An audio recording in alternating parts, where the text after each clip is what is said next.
അരുൺ, കഴിഞ്ഞ കുറച്ച് ദിവസങ്ങളായി ശബരിമല ഉൾപ്പെടെയുള്ള ദേവസ്വം ബോർഡിന്റെ കീഴിലുള്ള ക്ഷേത്രങ്ങളിലെ സ്വർണ്ണക്കടത്തുമായി ബന്ധപ്പെട്ട ധാരാളം വാർത്തകൾ നമ്മൾ പ്രേക്ഷകരിലേക്ക് എത്തിക്കുകയും അത് സംസ്ഥാനത്ത് വലിയ ചർച്ചയാകുകയും ഒക്കെ ചെയ്യുന്നുണ്ട്. ഇപ്പോൾ ഈ ഭൂമി കൂടി നഷ്ടപ്പെടുന്നു എന്നതിൻ്റെ ഒരു വസ്തുത ചൂണ്ടിക്കാണിക്കുന്നതാണല്ലോ ഈ റിപ്പോർട്ടുകൾ.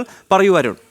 ഗൗതം, നമുക്ക് മനസ്സിലാക്കേണ്ട ഏറ്റവും പ്രധാനപ്പെട്ട കാര്യം ശബരിമലയിലടക്കം വലിയ രീതിയിലുള്ള കോടികളുടെ കൊള്ള നടക്കുന്നു. അത് വലിയ ചർച്ചയാകുന്നു. ഈ സമയത്ത് തന്നെയാണ് മറ്റൊരു പ്രധാന വിഷയം കൂടി നമ്മൾ മുന്നോട്ട് കൊണ്ടുവരുന്നത്. അത് ഇതിലും എത്രയോ വലിയ ഒരു തട്ടിപ്പാണ്, ഇതിലും എത്രയോ വലിയൊരു തീവട്ടി കൊള്ളയാണ് സംസ്ഥാനത്തെ ദേവസ്വം ബോർഡുകളുടെ കീഴിലുള്ള ഭൂമികൾ അന്യാധീനപ്പെട്ടു പോകുന്ന വിഷയത്തിൽ ഉണ്ടാകുന്നതെന്നാണ് നമ്മൾ ഈ ഒരു വാർത്തയിലൂടെ ചൂണ്ടിക്കാട്ടുന്നത്. കഴിഞ്ഞ മണിക്കൂറിൽ ഈ വാർത്ത പുറത്തുവിട്ടിരുന്നു. അതിനുശേഷം വലിയ രീതിയിലുള്ളൊരു പ്രതികരണമാണ് ഭക്തരുടെ ഭാഗത്തു നിന്നും ഉണ്ടാകുന്നത്. അതിലേറ്റവും പ്രധാനമായി എടുത്തു പറയേണ്ടത്, ഇത്തരത്തിൽ കേരളത്തിൽ എമ്പാടും ദേവസ്വം ബോർഡുകളുടെ ഭൂമി അന്യാധീനപ്പെട്ടു പോകുമ്പോൾ അത് കൃത്യമായി തന്നെ പരാതിയുമായി മുന്നോട്ട് പോകുമ്പോൾ യാതൊരു തരത്തിലുള്ള നടപടിയുമില്ലാത്ത ദേവസ്വം ബോർഡ് സംവിധാനത്തിലാണ് ഏറ്റവും വലിയ പരാതിയായി ഭക്തർ ചൂണ്ടിക്കാട്ടുന്നത്. ഇതിൽ എടുത്തു പറയേണ്ട ഏറ്റവും പ്രധാനപ്പെട്ട കാര്യം, ഒന്നും രണ്ടുമല്ല 25,000 ഏക്കർ ഭൂമിയാണ് സംസ്ഥാനത്ത് ദേവസ്വം ബോർഡിന്റെ പക്കൽ നിന്നും കാണാതായത്, അന്യാധീനപ്പെട്ടു പോയത്, അല്ലെങ്കിൽ അധികൃതരുടെ മൗന അനുവാദത്തോടെ തട്ടിപ്പ് നടത്തിയിരിക്കുന്നത്. വലിയ തീവട്ടിക്കൊള്ള തന്നെയാണ്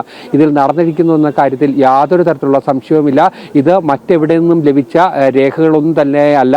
നിയമസഭയിൽ ദേവസ്വം മന്ത്രിയായിരുന്ന കടകംപള്ളി സുരേന്ദ്രൻ സമർപ്പിച്ച രേഖകൾ പുറത്ത് വിട്ടുകൊണ്ട് ആധികാരികമായി തന്നെയാണ് നമ്മൾ ഈ കേരളത്തോട് ഈ വാർത്ത കൃത്യമായി തന്നെ വിളിച്ചു പറയുന്നത്. അതിലേറ്റവും പ്രധാനപ്പെട്ടത്, ഒരു വലിയ, നമ്മൾ കഴിഞ്ഞ ദിവസങ്ങളിലൊക്കെ തന്നെ പറഞ്ഞിരുന്നു, ഒരു മഞ്ഞുമലയുടെ ചെറിയ ഭാഗം മാത്രമാണ് ഇപ്പോൾ ഉരുകി തുടങ്ങിയിരിക്കുന്നത്. അതിൽ ഏറ്റവും പ്രധാനപ്പെട്ടത് ഇത്തരത്തിലുള്ള അനേകം തട്ടിപ്പുകൾ ഇത് നടന്നിരിക്കുന്നു. ഏറ്റവും പ്രധാനപ്പെട്ട മലബാർ ദേവസ്വം ബോർഡ് കേന്ദ്രീകരിച്ചുകൊണ്ടാണ് വലിയ ഭൂമി കൊള്ള നടന്നിരിക്കുന്നത്. 24,000 ഏക്കറിലധികം ഭൂമിയാണ് നിലവിൽ നഷ്ടപ്പെട്ടിരിക്കുന്നത്. പക്ഷേ തിരിച്ചു പിടിക്കുന്നതിനുള്ള വലിയ പരാതികളൊക്കെ തന്നെ ഭക്തജനങ്ങളുടെ ഭാഗത്തു നിന്നും ഒക്കെ തന്നെ ഉണ്ടായിരുന്നു. പക്ഷേ ഒരു തരത്തിലുള്ള ഇടപെടലും ആ സംവിധാനങ്ങളിൽ ഒന്നും തന്നെ ഉണ്ടായിട്ടില്ല.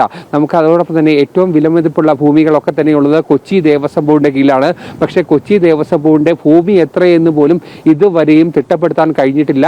അതുകൊണ്ട് തന്നെ എത്ര ഭൂമിയാണ് അന്യാധീനപ്പെട്ടു പോയതെന്ന് അറിയില്ല.